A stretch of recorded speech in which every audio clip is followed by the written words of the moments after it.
오늘 지금까지 성품에 대해서 말씀을 나누었습니다. 오늘 세 번째 성품에 대해서 말씀을 나누는데요. 첫 번째는 우리가 성품을 갖기 위해서는 습관이 중요하다라고 하는 그런 말씀을 나눴습니다. 그리고 지난주에는 우리가 순종에 대해서 말씀을 나눴습니다. 순종과 겸손, 오늘은 겸손에 대해서 말씀을 나누기를 원하는데요. 순종과 겸손은 아주 밀접한 그런 관계가 있는 것을 볼 수 있습니다. 다시 말해서 겸손한 자가 순종할 수 있다는 거죠. 순종하는 사람은 어떤 사람이냐면 겸손한 사람인 것을 볼 수 있습니다. 오늘 본문에서도 뭐라고 말씀하시냐? 우리 하나님은 교만한 자를 물리치시고 겸손한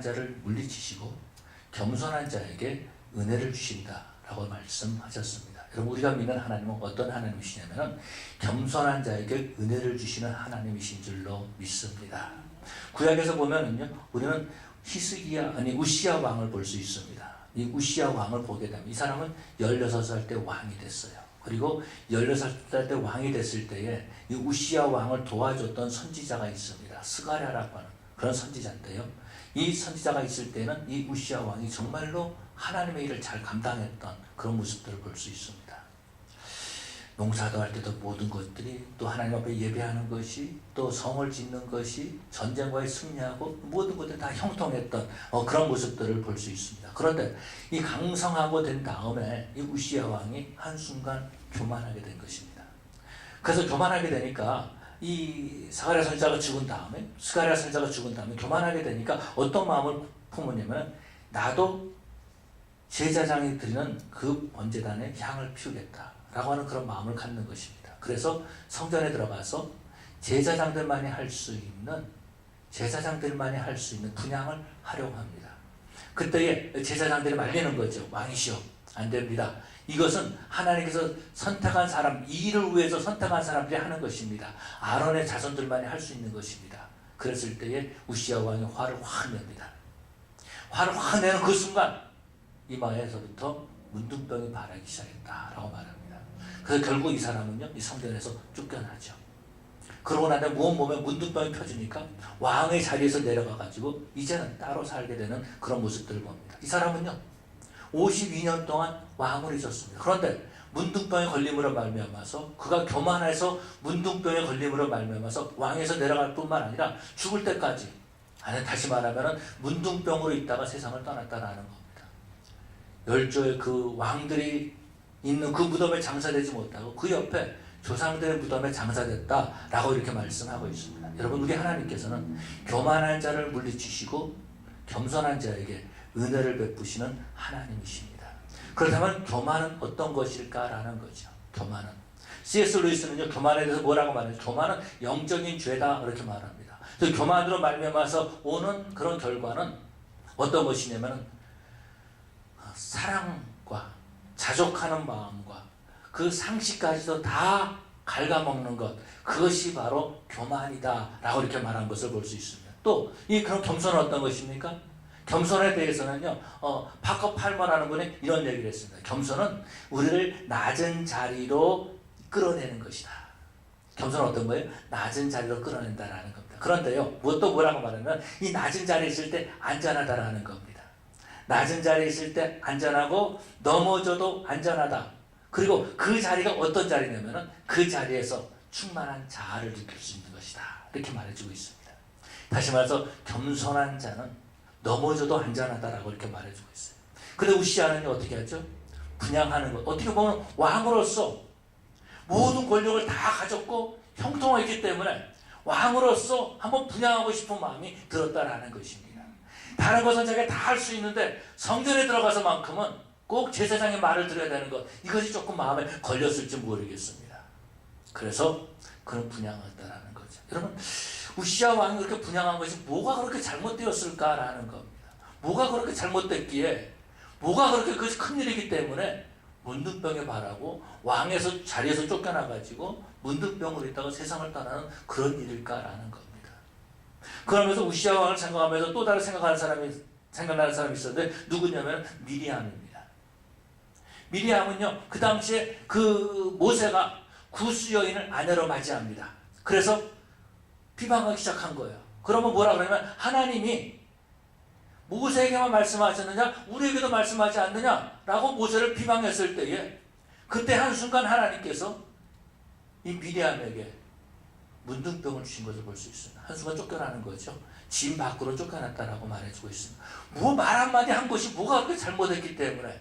그런데 성경은 우리에게 뭐라고 말씀하시는, 우리 하나님은 교만한 자를 물리치시며 겸손한 자에게 은혜를 베푸시는 하나님이시다라고 말해주고 있습니다.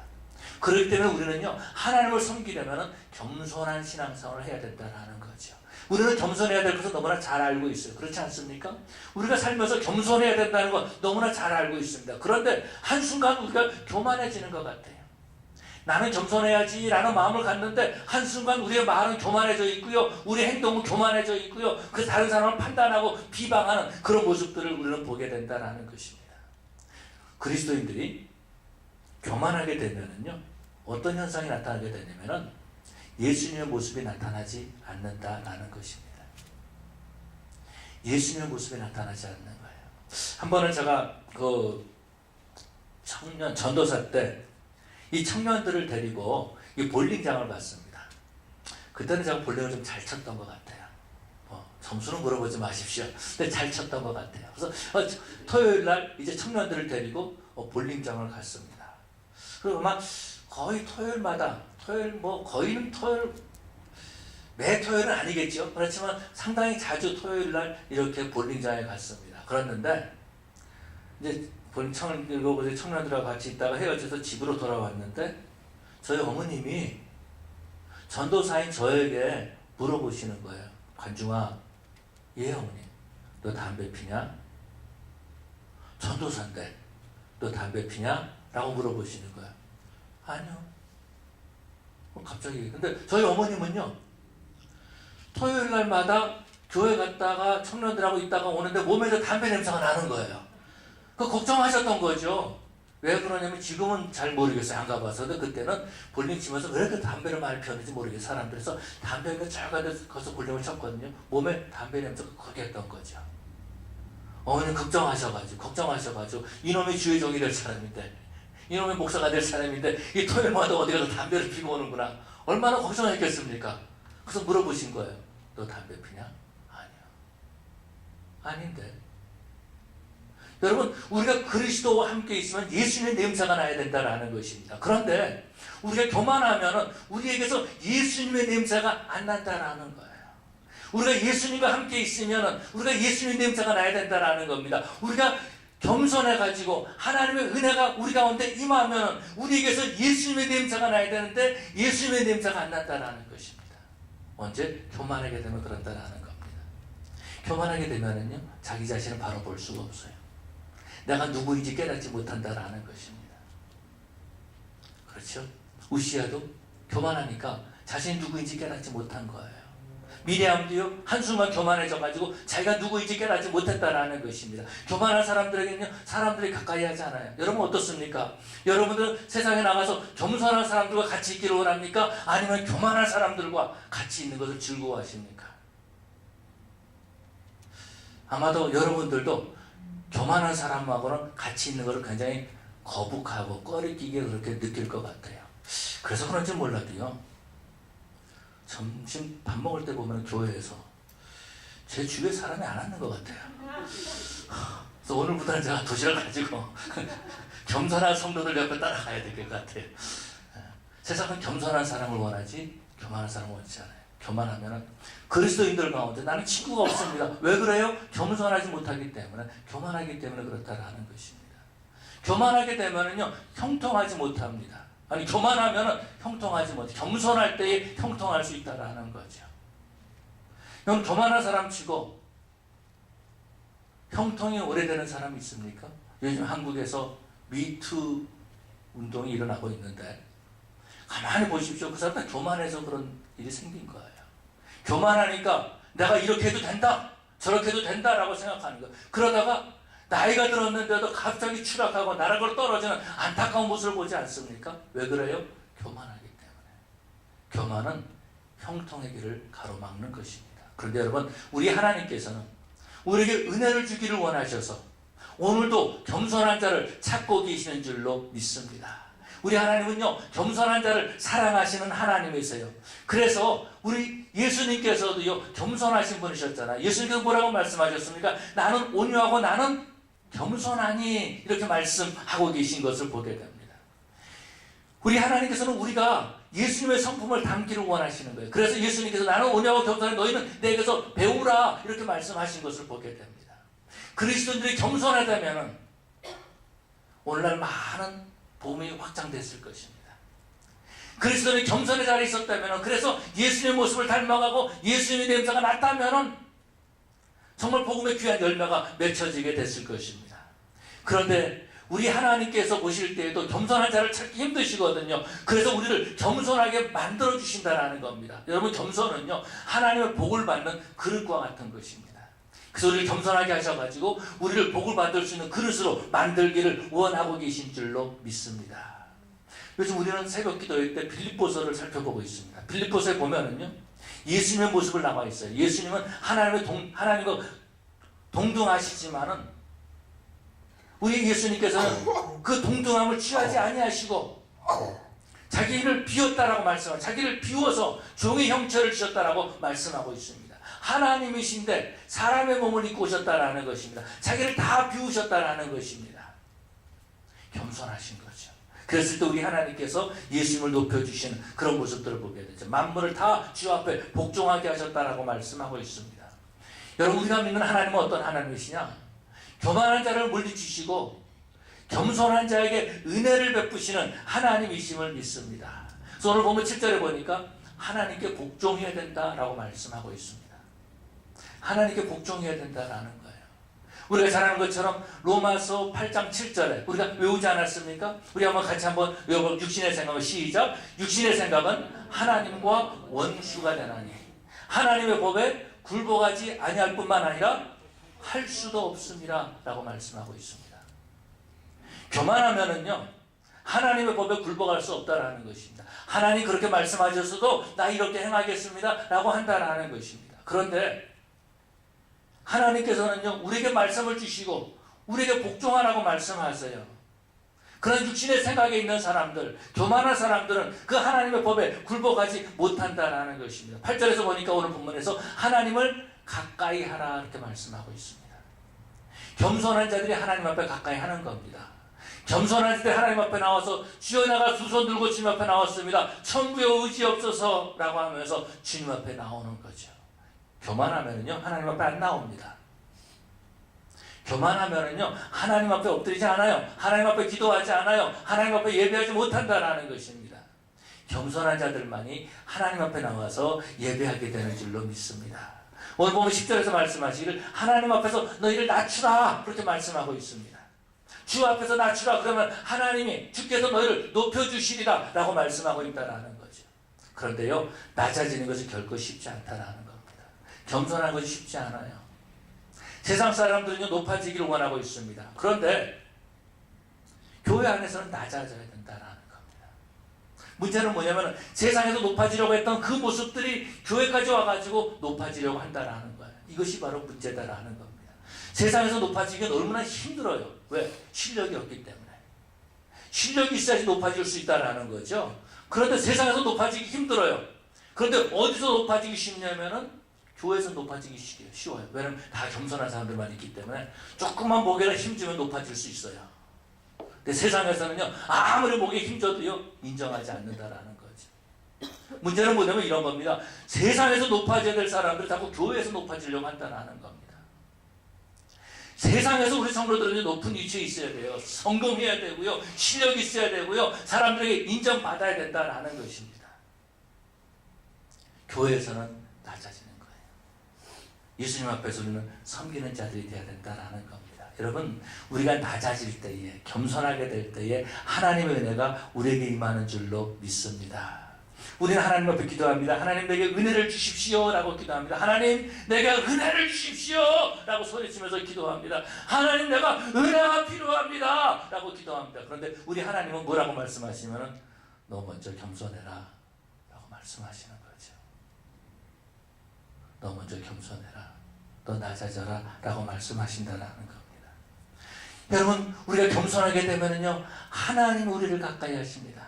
하나님을 가까이 하라. 그리하면 너희를 가까이 하시리라. 라고 말씀하고 있지 않습니까? 여러분, 우리가 하나님과 가까이 하시면 얼마나 좋습니까? 하나님과 가까이 하고 있으면 얼마나 좋습니까? 뿐만 아니라 하나님 앞에 겸손하게 되면요, 하나님 우리를 높여주신다라는 것입니다. 이 세상에서도 사실 따지고 보면은요, 교만한 사람들 별로 좋아하지 않아요. 겸손한 사람들이 인정받고요, 겸손한 사람들은 눈여겨보고 있다라는 것입니다. 근데 겸손한 자들을 들어서 쓰시는 그런 모습들을 보게 되죠. 겸손하게 되면요, 하나님 마음에 평안이 있게 되고요, 겸손하게 되면 형통하게 되는 줄로 믿습니다. 그래서 우리는 겸손의 비밀을 알아야 된다는 거죠.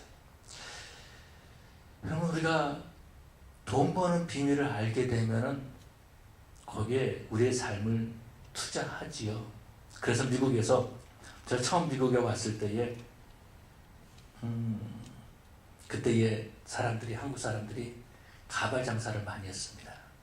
그래서 집집마다 할머니지 할아버지들이 그 기둥 같은 거 놔두고 긴 머리 같은 거 놔두고 계속해서 빗질했었어요. 그래서 가발 장사에서 돈 버신 분들이 참 많이 있었어요. 오래되신 분은 아마 아실 거예요. 그러다가 얼마 있다가 가방 장사하면 돈을 번다. 그래가지고 사람들이 또 가발을 그만두고 탁 가방 장사했습니다. 제가 세크라멘토 있을 때요. 거기에 성도들이 글쎄 한 5분의 1 정도는 다 가방 장사했던 것 같아요. 누가 한 사람이 와서 돈 번다. 집사님 이거 한번 해봐. 하니까 되거든요. 그래서 가방 장사해서 그 다음에는 모르겠어요. 뭘 했는지. 사람들은요, 그렇게 뭔가를 얻을 수 있는 비밀을 알게 되면 그것을 하게 되는 모습을 볼 수 있습니다. 제가 또 죄송한 말이지만 또 제가 남미 있었던 얘기를 하면 어느 날 우리 집에서 만든 어떤 옷이 모델이 이게 잘 팔리기 시작했습니다. 많은 돈을 못 벌었지만은 그래도 그 당시에 꽤 벌었다라고 생각을 했어요.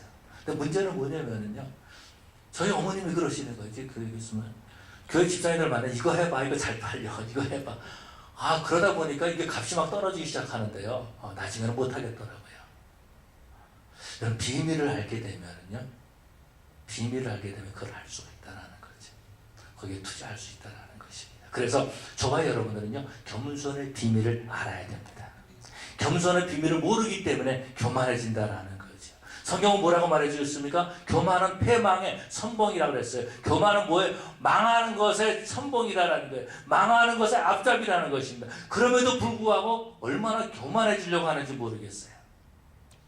우리 하나님은요, 우리 겸손의 비밀을 주시고, 겸손함으로 우리에게 은혜를 주시고, 겸손의 성품을 가짐으로 말미암아서 하나님의 복을 받는 성도들이 되기를 원하는 줄로 믿습니다. 그렇다면 겸손의 비밀은 어떤 것이냐? 잠언 11장 2절에 보니까 그렇게 말씀하고 있습니다. 겸손한 자에게 지혜를 주신다고 그랬습니다. 겸손한 자에게 뭐를 주신다고요? 지혜를 주신다라고 말씀하고 있습니다. 교만하면요, 지혜를 잃어버립니다.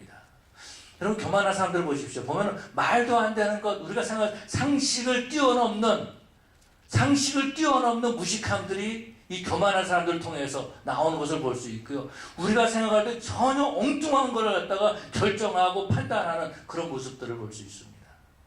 근데 겸손한 자는 지혜가 있습니다. 제가 동부에서 있다가 LA에 왔는데 언젠가 여러분 말씀을 드렸습니다.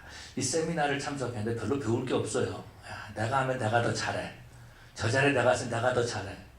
그렇게 몇 번 세미나를 참석했는데 별로 그렇게 배운 게 없어요. 그래서 생각을 해봤습니다. 왜 그럴까라고 생각을 해봤습니다. 가만히 생각해 보니까 내가 많이 교만한 거예요. 그래서 다음에는 내가 세미나를 참석하게 되면은 뭔가 배울 것이 있으니까 들어보자. 나보다 나은 사람이니까 저 자리에 있는 거지. 사람들이 너 불러주냐? 아무도 안 불러주는데? 그런데 스스로 생각했던 거예요. 그래서 다음에 세미나 갈 때는 뭔가 배울 것이 있을 것이다 라고 하면서 열심히 배우려고 했어요. 배울 것이 있을 것이다 라고 하는 마음만 가져도요, 배울 것이 엄청 많이 있더라고요. 야, 대단하신 분들이구나 라는 걸 깨닫게 됐습니다. 여러분, 겸손하면은요, 겸손한 사람이 하나님께서 지혜를 주십니다. 저 이제 어르신 목사님들 이렇게 자주 이렇게 만날 때가 있습니다. 그런데 다른 교단의 목사님이세요. 그래서 산호세에 있다 오신 목사님이신데 목회를 굉장히 크게 하셨던 분이세요. 제가 누구라 그러면 죄송합니다. 산호세란 말 그때 왜 했을까? 그런데 그분들이 뭐라 그러면 젊은 목사들이 그러는 거예요. 목사님이 전화 와서 만나자고 자꾸 그러신대요. 근데 잘 가기 싫다는 거예요. 왜냐면은 시간 낭비예요. 시간 낭비. 밥을 사주고 만나자 그래도 그러니까는 은퇴하시고 외로운 거예요. 그러니까 젊은 목사들 자꾸 만나서 얘기하고 싶은데 젊은 사람들은 가서 별로 그렇게 들을 말이 없는 거예요. 훈계를 들으니까 별로 들을 말이 없는지는 몰라도 그래요. 그런데 우리 교단에도 보면은 은퇴하신 목사님들이 계신데요. 젊은 목사님들이 찾아가서 지혜를 구하는 목사님들이 계십니다. 가까이 하고 싶은 거예요. 큰 교회를 목회하셨던 분들도 아닌데 그냥 가까이 하고 싶은 거예요. 뭔가 1시간이고 식사를 안 하면서 얻는 것들이 있는 거예요. 돌아올 때 마음에 뿌듯함, 충만함 이런 것들이 있다라는 것입니다. 여러분 하나님께서는요 겸손한 자에게 지혜를 주십니다. 겸손한 자에게 배울 것이 있습니다. 겸손한 자에게서 얻을 것이 있다라는 겁니다. 그렇기 때문에 겸손한 자에게 사람들이 많이 모이는 거예요. 뿐만 아니라 겸손하게 되면 그 영이 소생되는 것을 볼 수 있습니다. 이사야서 57장 15절에 보니까 그렇게 말씀하고 있습니다. 이는 겸손한 자의 영을 소생시키시며 겸손한 자의 영을 소생시키시며 영을 소생시키신다. 리바이벌입니다. 리바이벌. 부흥이다라는 겁니다. 영이 소생하는 것입니다. 하나님께서는요 우리의 영을 소생시키시는 하나님이세요. 우리는 생각합니다.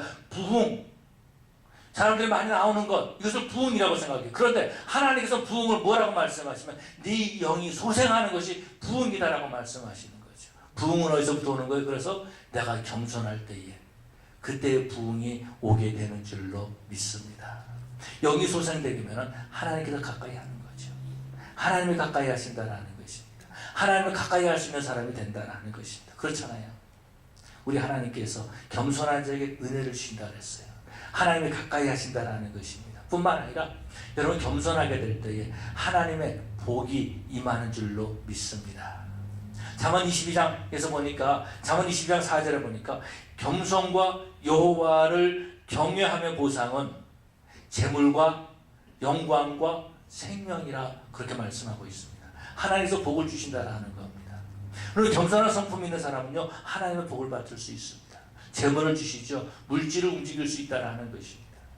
뿐만 아니라 영광을 얻게 된다라는 것입니다. 인정받는 사람이 되는 것이죠. 어디를 가든지 인정받는 사람이 되는 거예요. 존중받는 사람이 된다라는 것입니다. 여러분 겸손의 비밀은 어떤 거예요? 하나님 앞에 가까이 가는 겁니다. 나는 연약합니다. 나는 부족합니다. 하나님 내게 은혜를 베풀어 주시옵소서. 우리 하나님께서는요 겸손한 자에게 은혜를 베풀어 주시는 하나님이신 줄로 믿습니다. 근데 사람들은요 저도 그렇고 겸손해야 될 줄 알아요. 그런데 쉽게 겸손해지지 못한다라는 것입니다. 그래서 이 교만에 대해서 뭐라고 말하냐면 교만은 암적인 존재다 그렇게 말합니다. 심지어는 어떤 분은요 교만은 영적인 암이다 그렇게 말해주고 있습니다. 일단 교만해지면은요 스스로 겸손해지지 못한다라는 것. 이것이 안타까운 거예요. 이것이 안타깝다라는 것입니다. 우리 므낫세 왕을 보면 그런 모습들을 볼 수 있습니다. 므낫세는 히스기야 아들이고 유다를 55년 동안 다스렸던 그런 왕입니다. 그런데 이 므낫세 왕을 보면은요 정말 그 악한 것은 다 한 사람이 바로 므낫세 왕입니다. 어느 정도냐면은 성전 뜰에서 1월 성신을 섬길 수 있도록 했다라는 거 얼마나 악합니까? 얼마나 악합니까? 성경은 그렇게 말해주고 있어요. 이 므낫세 왕의 이 꼬임을 받아가지고 백성들이 하나님으로부터 떠났다라고 말해주고 있습니다. 얼마나 악한 왕이에요. 교만한 왕이다라는 것입니다. 그런데 우리 하나님께서 이 교만한 이 므낫세를 하나님께서 다루기 시작합니다. 어떻게 하냐면은 유다의 바벨론의 왕, 바벨론 군사들이 침략해서 들어옵니다. 그래가지고 므낫세 왕을 잡아가요. 사슬에 매가지고 쇠사슬에 결박해가지고 바벨론으로 끌고 갔습니다. 그때에 므낫세 왕이 하나님을 찾습니다. 겸손하게 하나님 앞에 엎드려 기도합니다. 낮아졌습니다. 그렇죠. 한 나라의 왕이었었는데 사슬에 끌려가가지고 다른 나라에서 죄수로 있으니까 얼마나 한심하고 답답하겠습니까? 끌려가서 하나님 앞에 간구합니다. 성경은 뭐라고 말해주고 있냐면요, 므낫세가 크게 겸손하였다라고 말해주고 있습니다. 하나님은 그런 상황에서 크게 겸손하게 하셨다라는 것입니다. 그러고 난 다음에 하나님께서 므낫세의 간구를 들으신지라 나중에 어떻게 돼요?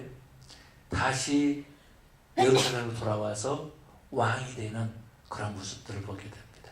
여러분, 우리 하나님께서는 겸손한 자를 물리치시고, 아니 교만한 자를 물리치시고, 아무도 내가 겸손한 자를 물리친다 해도 거기에 더 반응을 안 나타냈어요. 교만한 자를 물리치시고, 아멘. 겸손한 자에게 은혜를 주시는 하나님이신 줄로 믿습니다. 그렇기 때문에 겸손하려면요, 먼저 내 자신을 알아야 돼요. 소크라테스가 그랬잖아요. 네 자신을 알라고, 네 주제를 알라고 그렇게 말했던 것을 보게 됩니다. 하나님 앞에서 내가 누구인지 알아야 된다는 겁니다. 하나님 앞에서 우리 자신을 낮춰야 된다는 거예요. 그래서 오늘 보면 7절에 보니까 하나님 앞에서 낮추라 라고 말해주고 있습니다. 하나님 앞에서 낮춰야 된다는 겁니다. 나 자신을 알면은요, 하나님의 말씀에 복종할 수가 있습니다. 그런데 나 자신을 모르기 때문에 자꾸 불순종하려고 그러는 거예요. 자꾸 하나님과 딜을 하려고 한다는 것입니다. 하나님과 자꾸 경쟁하려고 한다는 것입니다. 하나님과 이거 해주시면 교회 나가고, 이거 안 해주시면 교회 안 나갑니다. 하나님 나 이거 해주시면은 내가 하나님 앞에 예배 드리고, 이거 안 해주시면 나 하나님 앞에 예배 안 드립니다. 여러분, 감히 하나님 앞에 어떻게 그렇게 딜을 할 수가 있겠습니까? 그건 말도 안 되는 거죠. 오늘 많은 크리스천들이 그렇게 딜을 하고 있어요. 하나님 내게 이걸 주시면은 내가 어떻게 하겠습니까? 하나님 내가 지금 11조를 안 내지만은 나에게 축복해 주시면은 그런 다음에 내가 11조를 내겠습니다. 내가 집을 주시면은 내가 뭘 하겠습니다. 뭘 하면은 내가 뭘 하겠습니다. 딜하는 거예요. 우리 하나님께서 먼저 그 아들을 우리에게 내주셨잖아요. 그래서 그 피값으로 저와 여러분을 하나님의 자녀 삼아 주셨다라는 겁니다. 그에게 뭘 우리가 더 바랄 수 있고 하나님 앞에 뭘 더 우리가 요구할 수 있겠습니까? 우리는 하나님 앞에 겸손해야 된다라는 거예요. 나 자신을 알아야 된다는 것입니다. 뿐만 아니라 우리는요, 내가 해야 될 역할을 알아야 돼요. 내 직분이 어떤 것인지 내 역할을 알아야 된다는 것입니다. 세례 요한이 세례를 베풀었습니다.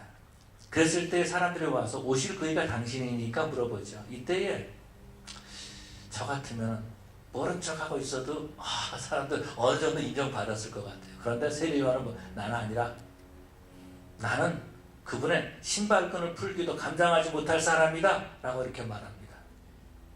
나는 광야의 소리다 그렇게 말해요. 나는 주의 길을 예비하는 자다 그렇게 말하지 절대로 그가 메시아라고 말하지 않습니다. 자신이 무슨 일을 해야 되는지 아는 사람이었다라는 것입니다. 한 번은요, 요한의 제자가 와서 말합니다. 선생님께서 저 예수라는 사람에게 세례를 베풀지 않았습니까? 그런데 선생님께 세례를 받았던 그 사람이 저쪽에서 좀 세례를 베푸는데 엄청나게 많은 사람들이 따라가고 있습니다. 어떻게 하면 좋겠습니까? 그러지 않습니까? 이 말을 좀 바꿔본다면 그런 거예요. 저희 교회에 있던 어떤 목사님이 오셔가지고, 아니면 전사님 오셨다가 이제 목사 안수를 받고 있다가 바로 이 길 건너편에 교회를 개척을 했어요. 새창조교회가 새창조교회. 그런데 그쪽에 막 사람들이 막 모이기 시작한 거예요. 더 나가서 우리 교회들이 막 그쪽으로 가는 거예요. 그러니까 우리 교회 또 어떤 전사님 와가지고, 전사님, 목사님, 여기 또 교회들이 다 저쪽으로 가고 있습니다. 그렇게 말하는 거랑 똑같은 거예요. 그때 세례 요한은 뭐라 그러죠? 저는 흥하여야겠고 나는 쇠하여야 하리라. 자기 롤을 하는 사람이었다라는 것입니다. 그래, 그러면 안 되지. 그런 것이 아니라는 거죠. 자기가 무슨 일을 해야 될지 아는 사람이었다라는 겁니다. 우시아요, 스가랴가 살아있을 때는 그의 말을 듣고 그 말씀에 순종해서 하나님 앞에 좋은 왕이 될 수 있었습니다. 우시아가 죽은 다음에는 하나님의 말씀을 거절한 거죠. 뿐만 아니라 세 번째로 우리의 한계를 알아야 됩니다. 겸손한 것은 내 한계를 알아야 된다라는 것입니다. 사도행전 12장에서 보면 헤롯 왕이 나옵니다. 그래서 군복을 쫙 입고 나오니까, 왕복을 입고 나오니까 해가 쫙 비치니까 그냥 빛이 쫙 비치거든요. 찬란했던 거죠. 그 목소리가 신의 소리와 같았더라 그렇게 말해주고 있습니다. 교만해진 거예요. 성경은 뭐라고, 그가 충에 맞아 죽었더라, 충에 먹혀 죽었더라 그렇게 표현하고 있습니다. 우리는 사도 바울의 모습을 보게 됩니다. 고린도 전서에 보면은 고린도 교회 문제가 생겼습니다. 나는 바울파다, 아볼로파다, 나는 개바파다, 무슨 말하냐? 나는 예수파다. 뭐 말들이 많이 나왔습니다. 이랬을 때 사도 바울이요 고린도 교회 성도들에게 편지합니다. 뭐라고 편지합니까? 나는 심었고 아볼로는 물을 주었으되 자라게 하신 분은 하나님이시다라는 겁니다. 하나님이 자라게 하셨다라는 거지 나는 한 것이 아무것도 없다라고 말해주고 있습니다. 이것이 어떤 거예요? 자기 롤을 아는 사람이었다라는 것입니다. 겸손에 대해서 말할 때에 겸손에 대한 책이 하나 있는데요. 앤드루 머레이의 겸손이라는 책입니다. 이번은 고전인데요. 고전과 같은 책인데 사우스 아프리카에서 가르쳤던 그런 분이십니다. 그런데 겸손에 대한 많은 책을 썼고요. 또 제 아내가 요즘 성품에 대한 설교를 한다는 성품이라는 책을 저한테 선물해 주셨습니다. 장경철 박사가 쓴 책인데 이분은 이렇게 말해주고 있습니다. 뭐라 그러냐면 습관이 바뀌기 전에는 아무것도 바뀐 것이 아닙니다. 라고 이렇게 말합니다. 이분은 이렇게 말하고 있어요. 시간이 지난 후에 장소가 바뀐 후에 몇 가지 큰 사건을 거치는 과정 속에서 사라져버린다면 그 이미지는 허상이기 때문입니다. 이렇게 표현하고 있고요. 나의 진정한 모습은 횟수가 더해지는 실천 가운데 있습니다. 비슷한 시간에 비슷한 장소에서 비슷한 사건을 겪을 때 나로부터 다시 말하면 내가 자리를 잡은 그 자리로부터 지속적으로 일어난 반응들의 모음이 나의 진정한 모습입니다. 습관이 바뀌지 않으면 똑같다라는 것입니다. 이번은 더 나가서 마지막에 이렇게 표현하고 있는 것을 볼 수 있습니다.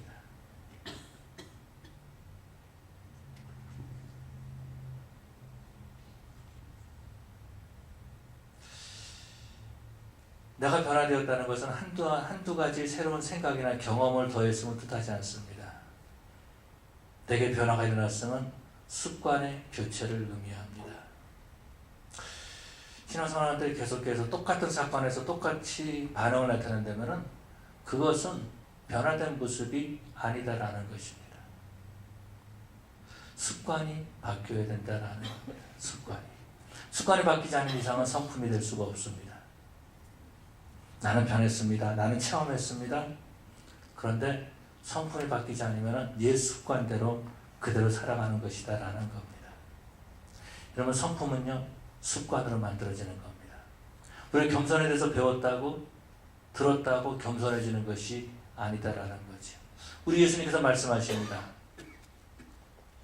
너희는 내게 배우라. 나는 온유하고 겸손하니 라고 말씀하십니다. 우리 예수님께서 겸손을 배우라고 말씀하세요. 배운다는 것은 어떤 것입니까? 머리로 한다는 것입니까? 예수님께서 너희는 내게 배우라. 내가 겸손한 사람이야. 내가 겸손해. 그거를 지금 말씀하고 있습니까? 그게 아니죠. 예수님께서 너희는 내게 배우라. 나는 온유하고 겸손하니 라고 말합니다. 겸손은 아는 것이 아니라 배우는 것은 아는 것이 아니라 내가 익히는 것입니다. 내가 익히는 것입니다. 우리 전장로님 계시지만 저는 유도를 하셨던 분이시고 또 우리 석집사님도 유도를 하셨던 분이신데 이론적으로 유도를 배운다고 해서 유도를 할 수가 있습니까? 할 수 없어요. 저 발차기를 해야 되는데 발차기는 이렇게 하는 거다. 안 해보면은요 못해요. 안 해보면 못해요. 머리로 아는다. 그거 아는 것이 아니에요. 겸손 머리로 아는 것 아는 것 아닙니다. 반복해서 익혀야 된다는 거죠. 내 것으로 만들 때 그때 성품이 되는 것입니다. 반복하고 또 반복하는 겁니다. 그리고 또 반복하는 겁니다. 우리 강 집사님 지난번에 죄송합니다. 또 이제 누님께서 우리 암기할 때에 로마서 8장을 다 암기를 하셨습니다. 그래서 저 사람은 원래 머리가 좋은 사람이야. 저 알고 있어요. 그런데 그러면은 아무것도 아니다라는 거죠. 뿐만 아니라 암기는요 머리가 좋아서 되는 것이 아니에요.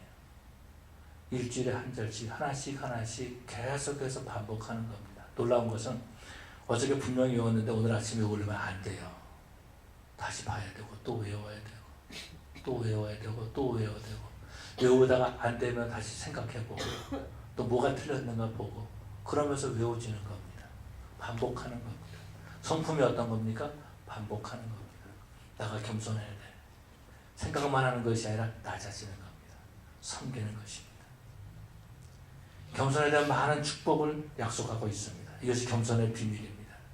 겸손의 비밀을 알고 우리가 연습하게 될 때 어느 순간 우리는 겸손의 성품을 갖게 될 것입니다.